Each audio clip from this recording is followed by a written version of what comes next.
All right, ladies and gentlemen, here we are at the very first hand of the night. Starting off with our typical $300 buy-in. There was a $10 bomb pot that has already been played. Obviously, nothing for us there because we now have $290 in the stack.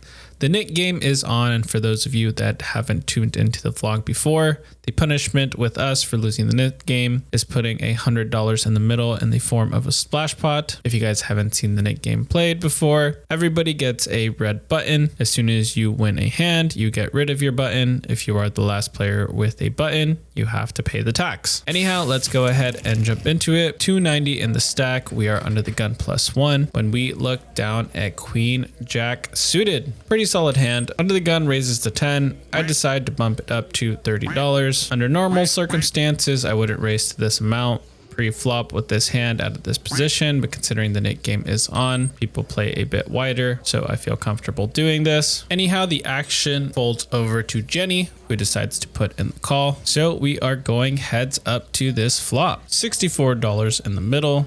The board runs out to 8-10 with 2 diamonds. Not really much going on for us here. Jenny checks it over to us, and at this point, I think a c-bet is in order. We have 2 overs to the board and a gut shot, so worst case scenario, if he puts in the call, we do have some outs to improve. So I decide to bet $40 here, really just hoping to take it down and get rid of our Nit button. Unfortunately, Jenny puts in the call. There's now $144 in the middle, and the turn brings us the 9 of hearts. We make the nut straight here, and to make things even better, Jenny rips it into us for $220. Obviously, we are going to put in the call here with the nut straight. $584 in the middle, and we go to this river hoping to fade any board pairing card or a diamond. Unfortunately, the poker gods have other ideas because they put the 10 of diamonds, completing the flush and a full house. Jenny flips over king, queen of diamonds for the second nut flush, obviously beating our queen high straight here. And my man scoops a nice sized pot. A bit of an aggressive play there by him. I think he was probably hoping that we would just fold on the turn to his all in. Unfortunately, we turned the nuts, so we weren't able to do that. I mean, I don't know why that's unfortunate. It's a great spot for us, to be honest. But he had plenty of outs with a gut shot to a higher straight and obviously the flush draw,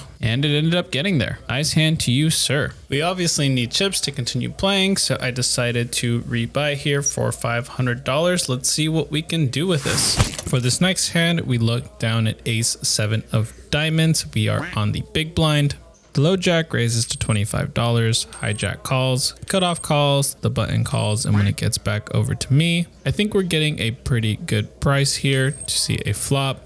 So already a lot of money in the middle, and we are closing the action. So I put in the call here with ace 7 suited, 126 in the middle, and the board runs out 6, 7, 4 with 2 hearts. I flop top pair, top kicker, which is a pretty decent hand. So I decide to put in a half pot size bet here of $60. The low jack ends up raising to 260, and by raise I mean he goes all in. And much to my surprise, the hijack now also shoves for 438. The action folds over to me, and this is a rather unfortunate spot. We could totally be good here with just top pair, but there's a lot of 2 pair combinations out there, some straights, there's a flush draw. Could be up against a hand like 4-5 or 6-5 that just has a pair and is open-ended. But when one opponent shoves and then another person on top of it goes all in as well, I highly doubt that we're going to be good here. I'm expecting to see a flop straight or a set at the bare minimum. So eventually I do throw my cards into the muck. The opponents decide to run this board twice. First board comes 3 of diamonds, 3 of hearts. And on the second board, we see the 8 of diamonds and the 10 of spades. The low jack, Mr. Jojo, had ace of spades, 5 of clubs. So he hits a 7 high straight on the top board versus Fatilicious over there in the hijack with 8, 9 suited, who just has 9 high on the first board. But he does end up hitting a pair on the second board. So this hand ends up with a chop. We were totally good on the flop, but with the way the action went, I don't ever really expect to be good in that spot. And luckily for us, we got out of the way, because if we called, they would have only run 1 board and Jojo would have scooped everything with his straight. All right, let's jump into the next one. Shortly after that, we ended up losing the Nit game, so we had to pay $100 tax. Sadly, we weren't able to defend, so we had to kiss that goodbye. Our 500 quickly got whittled down to 230 as we go into this next hand. Mike and Ike's ends up limping, and then when the action is over on B Ryan, he decides to raise it to $20. I'm in the small blind with Queen 8 of diamonds, and I decide to put in the call. Captain Crunch in the big blind decides to call as well, and Mike and Ike closes out the action with another call. $80 in the middle as we go to this flop, which comes 5 Queen 6 rainbow. The action's on me, and we have top pair here. Very willing to just take this hand down now if our top pair is good, so I decide to fire here for $60. Captain Crunch puts in the call, Mike and Ike puts in the call, and B Ryan puts in the call. Not really a favorable position, and unfortunately at this point we just have to give up because there's no way our hand is good here. $320 in the middle, and the turn brings us an interesting card, the 7 of hearts. Now we have an open ender to go along with our top pair. So we do have a good amount of equity here. And while I was previously planning on shutting down on the turn, this is one of the very few cards in the deck that helps us out besides 8. So I decided to go all in here for 150. Captain Crunch re-raises all in, which I hate to see because there's no way our single pair here is good. Mike and Ike's folds, B Ryan folds, and we go off to the river with $620 in the middle, which comes the 2 of diamonds. Yikes. Not the card we wanted to see. Captain Crunch flips over his cards and shows us King Queen with top pair and a better kicker. And unfortunately, our Queen 8 did not improve to a straight, so we're gonna go ahead and lose this one. Nice hand to you, Captain. And this session is quickly going into the red, but it's too early to go home. So we decide to rebuy again for $800. Wish me luck, boys. Let's see what we can do. Alrighty, 780 in the stack this time. We see an under the gun +1 limp, a raise to $10 by the low jack. We look down at ace 5 of clubs, and we're a bit deeper now with some stack depth on the table. So I decide to 3-bet this one to $35, trying to thin out the field. The button calls, small blind calls, which is a new addition to the table, Mr. Batman. And under the gun +1, Mr. T decides to come along for the ride as well, which now prices in Jenny. So we got 5 players going to this flop with 178 in the middle. The board runs out 6 deuce jack with 2 clubs. Pretty decent flop for us when we were the pre-flop aggressor. Batman checks, Mr. T checks, Jenny checks, and now that the action is back on me, I decide to go for a bet of $80 here. Mike and Ike isn't having any of it because he puts in the call, but everybody else does decide to get out of the way.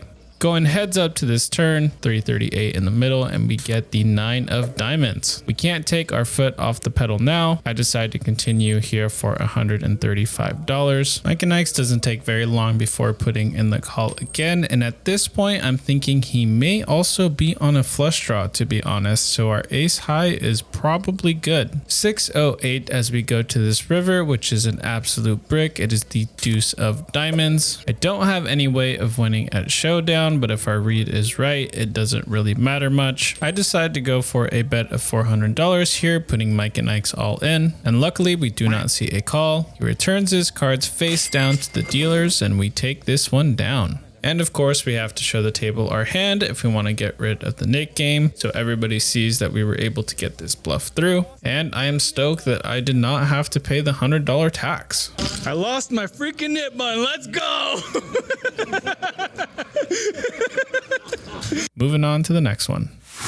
Alrighty, ladies and gentlemen, for hand number 5 here, it's a bit of an interesting one. The low jack and the button and the small blind all limp for $3 here. I look down at pocket kings, and this is a bit of a weird situation. We don't want to make this too cheap and let people in with garbage, so I decide to raise it up to $25. The low jack ends up putting in the call, and to my surprise, the button now decides to lead out for $100. You don't see the old limp 3-bet from the button very often, so this is a bit of a weird situation already. Small blind decides to get out of the way, so when the action gets back over to me, I'm not really sure what to make of the situation. Typically, I'd think that this is a small pocket pair trying to get tricky and just steal the dead money in the middle, but when I look over at Mr. T's stack over there on the button, he has less than $400 in total. He's got about 380 or so maybe at most, which means he's already put a quarter of his money into the middle. Normally I would just flat call here and play the hand from there, but I don't want to let Batman in the corner over there into the hand for free. And considering that Mr. T already put in quite a bit of his stack, I don't think he's going to fold to a jam here. So after a bit of thinking, I do decide to go all in. Yes, I know my jam is for way more than what his bet sizing is on the flop, but like I said, doesn't have that much behind. I'm expecting the money just to get in here. Batman gets out of the way, and when it gets back to Mr. T, he goes into the tank for quite a while. Really seems to be in a tricky spot here. This is rarely going to be a bluff from my part. It's obviously a pretty good hand, but considering how the action's been tonight and how wild things have been, could easily just have ace king in this spot here. At least I want him to think that we could have ace king here. We are actually at the top of our range, obviously, as you guys saw earlier. And after much debating, to my disappointment, eventually Mr. T does throw his cards back into the middle, scooping a free 125 here. Probably could have made a bit more, but I got greedy and decided to go for all of it pre-flop. Really didn't think he would fold, to be honest, for what he had left behind, but we could have misplayed this one. So let me know what you guys think in the comments below. Let's jump over to the next hand. Ladies and gentlemen, it is time for the Nit tax, and it is not being paid by yours truly this time. What a sight to behold. $100 in the middle going in as a splash pot. There's a $10 button straddle. We look down at ace 5 suited with one caller behind, and I decide to put in the call here. 3 more players put in the call, and the button checks his action. So we are going 5 ways to this flop. 160 in the middle, and the board runs out queen 7-9 with 2 diamonds. The small blind checks, the big blind bets 45. I'm obviously going nowhere with our flush draw. Under the gun +1 folds, the low jack folds, button folds, and then the small blind folds. Heading off to this turn with 250 in the middle, and we get absolutely no help with the 5 of clubs. The big blind throws down a monstrous bet of $20. Obviously, we are going nowhere with our nut flush draw. This is an absolutely hysterical sizing here. I think Jenny over there was trying to help us hit our flush draw here for cheap, basically just begging us to take his money here. But will the poker gods provide? And as you guys may have guessed, the answer is no. No, they did not. We get the 9 of spades on the river here. The big blind checks. I'm not even going to bother stealing it because I'm 95% sure that Jenny knows we are just on a flush draw here, so we just check this back. We get to showdown, and the opponent shows king queen for a top pair with a really good kicker. Obviously, our ace high is no good. Jenny takes down this $215 pot. We didn't lose too much, only $75 here. Rather unfortunate that we weren't able to take this one down, but not as unfortunate as what happens next. The next hand of interest is the $100 splash pot being paid by yours truly. Yes, we have to pay the Nit tax once again. For this next hand, under the gun raises to $10. The cutoff calls, the button 3 bets to $65. I'm in the small blind with ace king offsuit. We have $100 in the middle. There's some action behind us, and we are not going to let this go for cheap. I decided to 4-bet this huge up to $300. There's $100 of dead money in the middle. Yes, it is mine, but the second that it went in there for the Nit tax, it was no longer mine. We lost ownership of it, and we are going to fight for it. There's also an additional $98 in there. So betting 300 to make 198 seems like a pretty good idea in my eyes. And if anybody wants to call here, go ahead and call. The next street is going to be expensive. Luckily, that doesn't seem to be the case because nobody wants a piece of this. Under the gun folds, the low jack folds, the cutoff folds, and the button folds. Slight possibility we could have made more money if we had actually just played out this hand, but I am perfectly content making 198 with ace king without having to fade anything.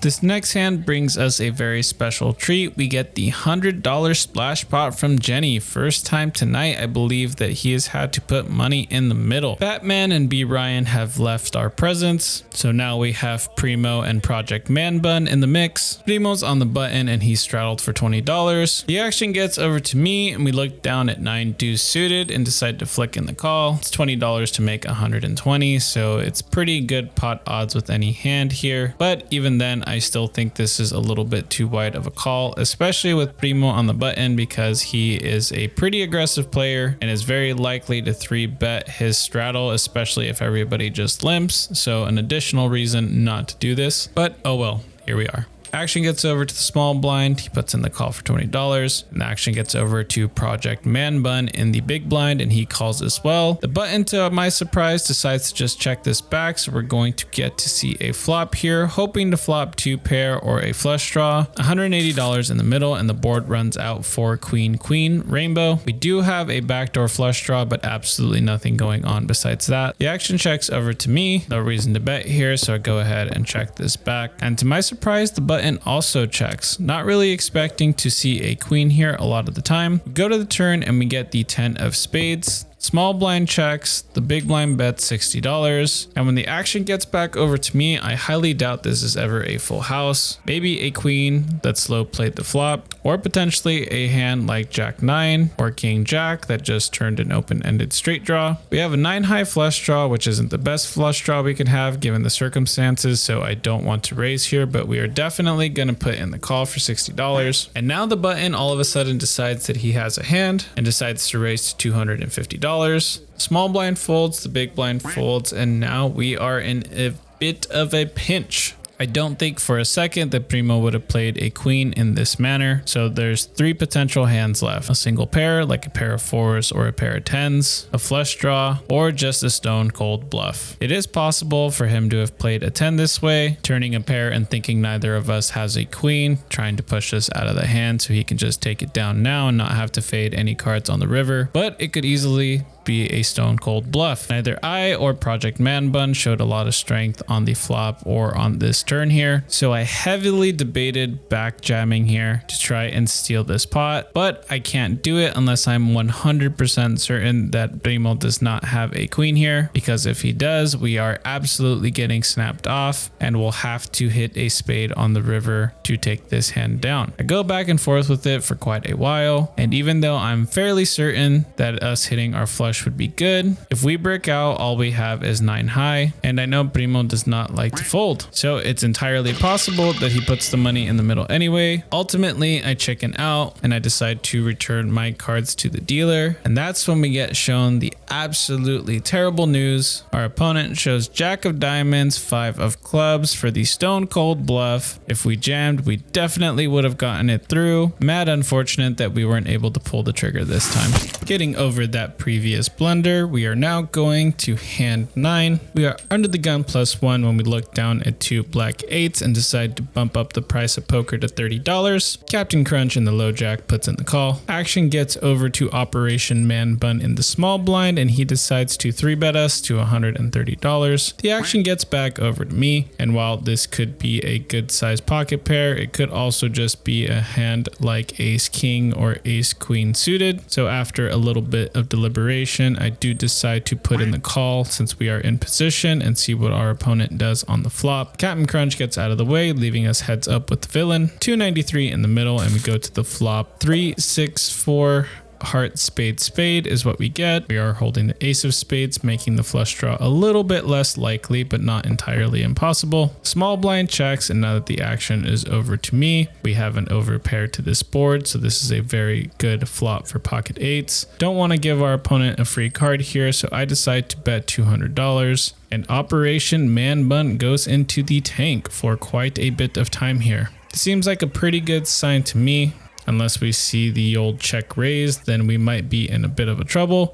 Luckily, that's not what ends up happening. Our opponent puts in the call and go off to the turn with 693 in the middle, and we see the Jack of clubs. Operation Man Bun checks once again. The action gets back over to me, and I don't think we have much of a decision here. We have less than a pot size bet left. We're going to put it all in the middle. If our opponent turned a jack on us with ace jack, so be it. He's getting all of our chips. But when we fade the snap call, it seems like a fairly good sign for us. Our opponent thinks over this decision for quite a bit of time once again, but he does inevitably return his cards to the dealer.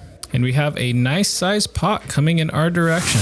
No straddle this hand, but the Nit game is indeed back on. We see a limp from the low jack, and that's when we look down at ace 10 offsuit and the hijack. I think this is a good enough candidate to put in a raise, so we make it $40 to go. Big blind calls Mr. Fodilicious and the low jack folds.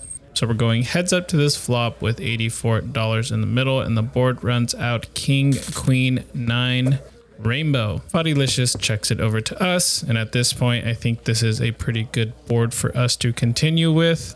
Worst case scenario is we get called and then we turn a gutter ball.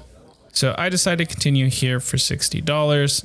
Doesn't take very long for the big blind to put in the call. 204 now in the middle, and we go to the turn, which comes the 8 of diamonds. This card changes absolutely nothing for us, unfortunately. Big blind checks it over to us, and at this point, I think it's time to just take our free card and hope that we can spike that jack on the river. Not really much point in betting. If he was willing to call the flop, I think he's still going to go ahead and call the turn here with any sort of pair he may have hit on this board. So I go ahead and just check this back, hoping to improve, and the river brings us a 5 of spades. Not the card we needed, not even a good candidate for us to bluff. Not that there's many bluffs that would be available on this board. And when the big blind takes a betting lead for $125, I don't think there's much option left here but to return our cards face down to the dealer. Moving on to the next one. We're really getting down to the wire here on this next hand. There's only 3 remaining players with the nit button, which is just before the danger zone, because when there are only 2 nits left, they both fight for it. So I really hope that with position and our $10 straddle here on the button, we pick up a decent hand that we can get rid of this nit button with. Unfortunately, the poker gods are cruel, and we look down at 6-10 offsuit. Luckily, nobody raises, so we are going to see a free flop with this hand here. $31 in the middle, and the flop comes 8-4 with 2 hearts. The big blind bets $20 here. The cutoff gets out of the way, and when the action is back over on me, I think this $20 bet into 30 is just going to be a single pair hand a lot of the time. So while we have absolutely nothing right now, I do think that we can float one street here to see if a scare card hits the turn and try to represent a hand. We put in a call, bringing this pot up to $71, and we get the perfect card on the turn. It is the Jack of Hearts. The big blind checks, and when the action is over on me, I decide to bet here for $45. This bet sizing isn't designed to get our opponent to fold just yet. We want to represent the flush, start building this pot, and then bluff him off on the river. Primo in the big blind puts in the call, now bringing this pot up to $161, and we get the innocuous 5 of clubs on the river. Big blind checks once again, and when the action gets back over to me, I go with a bet of $120. It's about 3/4 of the pot here, and our opponent goes into the blender. He goes back and forth for quite some time here, debating what we might have. Doesn't seem to want to release his hand just yet. I'm kind of wishing I had gone a little bit bigger here to make this an easier fold for him. Maybe going with a bet sizing of $175 or $180 instead, but nothing we can do about it now. Just hoping that this gets through. Primo thinks it over for quite some time, but eventually does make the correct decision and puts in the call. Well played, my friend. You got 401 bones headed in your direction. Well, we just dusted $175 unnecessarily, and we are still at risk of losing 100 if we lose this nit game. Now it's just me and Mr. T over here with our nit button, so there's gonna be another battle going on here. Luckily, we have position. Unluckily, we look down at 6 deuce offsuit in the cutoff. Yikes. Not a very good hand. Mr. T opens to $35. I obviously have to put in the call, and nobody else wants to get involved with this madness, so we are going to go heads up to this flop here. $74 in the middle, and the board runs out 3-9-6 with 2 clubs. We have a gut shot straight draw to the 4 and a backdoor flush draw, a deuce high backdoor flush draw, I might add. Mr. T comes out betting $25 and I pop it up to $65 thinking he's full of it. And we instantly get punished by Mr. T when he 3-bets us to $200. And now we're in a very bad spot. The issue with raising this hand here is we don't really have a lot of equity and we're behind all of our opponent's bluffs. If he has a flush draw, we're crushed. If he hit even a pair of 3s, we only have 1 over. I mean, even if he's sitting here with 7 high, we're absolutely dominated. So while I don't believe him and think he's just trying to steal this pot, the only move I really have is to jam here. And if he calls us with just a flush draw, assuming that we're ahead, hoping to hit, and I don't hit a deuce or a 6, he's still gonna scoop this pot with just a high card. So I really don't want to take that risk. Instead of putting all my money in the middle and losing the rest of it, I think it is safer to just fold here, curl up in the corner and cry about the additional $100 that I now have to donate to the table. Sucks to suck. Situation is what it is. This is the beauty and the tragedy that is the Nit game. We were doing pretty well and our stack was building, and all of a sudden playing defense, we lost $300 to $400 in a couple hands and have to pay an additional $100 tax to the table. So with our $100 out in the middle, I'm really hoping to pick up a hand here to play defense and try to get it back. We're under the gun +1 and we see a $6 straddle. So I take it upon myself to put in the old double straddle to $30. The hope is that this will thin out the field and get us a better opportunity at winning our money back. This seems to work pretty well because only the low jack calls, but when the action gets back over to the small blind, he decides to raise it up to $100. And to my surprise, as if this bet wasn't big enough as it is, the big blind decides to just cold call with action behind. Under the gun gets out of the way, and that's when we look at the absolute best case scenario. Well, second best case scenario. We have pocket freaking kings, ladies and gentlemen. Hold on to your seatbelts because this is gonna be a good one. There's absolutely zero chance that we just call here and play this hand tricky. Now the question is, how much do we want to raise? I don't want to min click them and give them a cheap price to see a flop. The problem is if we go even 2.5x and both players call, we're going to have less than a pot size bet left behind. And honestly, I would prefer to just get the money in while we're ahead. So I think our best option here is to just put it all in the middle. So that's exactly what we do. I'm hoping that this looks like BS and that we get at least one caller. And honestly, if they both decided to call for this amount and triple me up, I wouldn't mind as long as I got the money in ahead. Project Man Button didn't snap call, so he obviously doesn't have aces, so that's pretty good news for us. And I don't expect Mr. T to have just flatted with a player behind with aces either. So call or fold doesn't really matter. We're happy with either outcome. And after much deliberation and going into the tank for what felt like an eternity, Project Man Bud eventually put the chips in the middle, and then the action got over to Mr. T. Mr. T then also entered the tank for quite a bit of time, but he was getting such great pot odds that he decided he was going to come along for the ride as well. $1,731 in the middle, and we go to this run out. The flop comes out pretty scary, 3-4 deuce with 3 hearts, but luckily we're holding the king of hearts. The turn is the ace of clubs, which we hate to see, now losing to any ace X, and the river is the 6 of diamonds. Putting forward to the straight out there, but I don't think anybody's going to have a 5 in this situation. The small blind flips over pocket 6s for a rivered set. Yikes. And then the big blind, Mr. T, shows us that he had king, queen of spades, so we had him drawing real thin.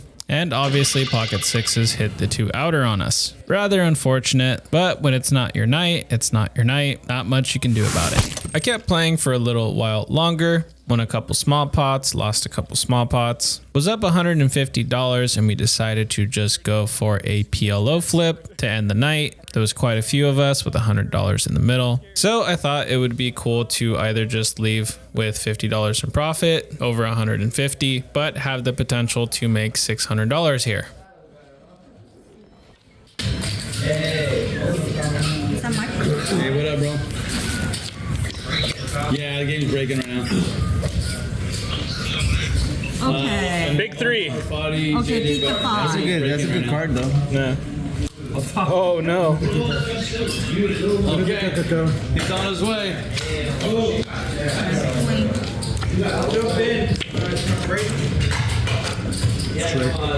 Fuck. 5 for a wheel. You need a 3 on my or ace. Okay,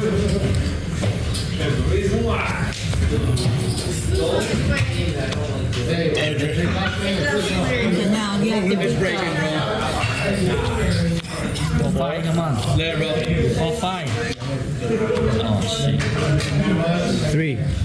Oh my god, all the 4s are out. All the 4s are gone. 3, come on. Oh my god. Ace or jack. 10. 5. No good. 4 already. Damn it. Good job. Only a jack or a 3, bro. Only a chop.